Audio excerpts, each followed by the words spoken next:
রাসূলুল্লাহ সাল্লাল্লাহু আলাইহি ওয়াসাল্লাম এর মাক্কি জীবন, শৈশব থেকে নবুয়ত।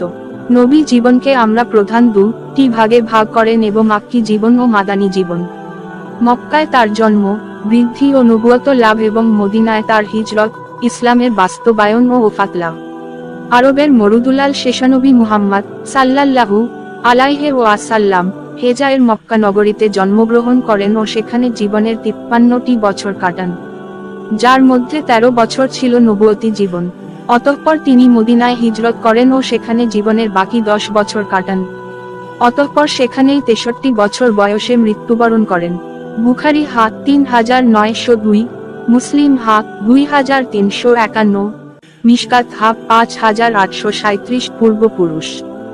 ইব্রাহিম এর 2 পুত্র ছিলেন ইসমাইল ও ইসহাক। ইসমাইলের মা ছিলেন বিবি হাজেরা এবং ইসহাকের মা ছিলেন বিবি সারা। 2 ছেলেই নবী হয়েছিলেন। ছোট ছেলে ইসহাকের পুত্র ইয়াকুব নবী হন। তার অপর নাম ছিল ইসরাইল, অর্থ আল্লাহর দাস। সে মতে তার বংশ বনু ইসরাইল নামে পরিচিত হয়। তার 12 জন পুত্রের বংশধরগণের মধ্যে যুগ যুগ ধরে হাজার হাজার নবীর জন্ম হয়। ইউসুফ, মুসা, হারুন, দাউদ, সুলাইমান ও ঈসা আলাইহিমুস সালাম ছিলেন এই বংশের সেরা নবী ও রাসূল।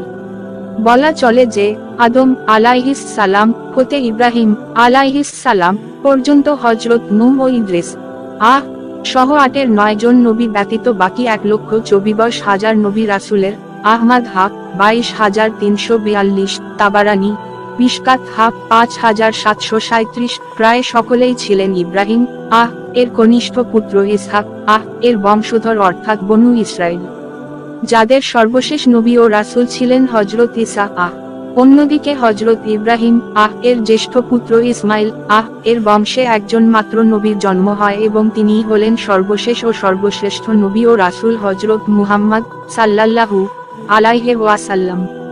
ফলে আদম যেমন ছিলেন মানবজাতির আদি পিতা, নূহ ছিলেন মানবজাতির দ্বিতীয় পিতা, তেমনি ইব্রাহিম ছিলেন তার পরবর্তী সকল নবীর পিতা এবং তাদের অনুসারী উম্মতে মুসলিমার পিতা।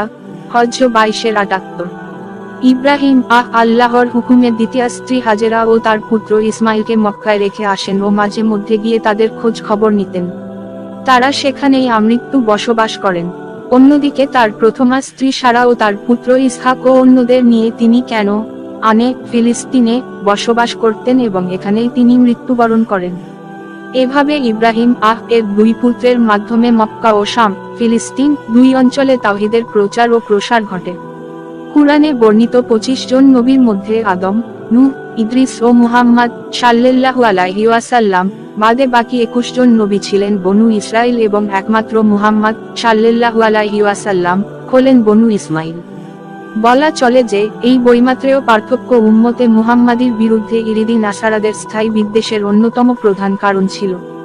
সেজন্য তারা চিনতে পেরেও এবং তাদের কিতাবে শেষনবীর নাম, পরিচয় ও তার আগমনের কথা লিখিত থাকা সত্ত্বেও তারা তাকে মানেনি। বাকারা 2-146, আম 6-20।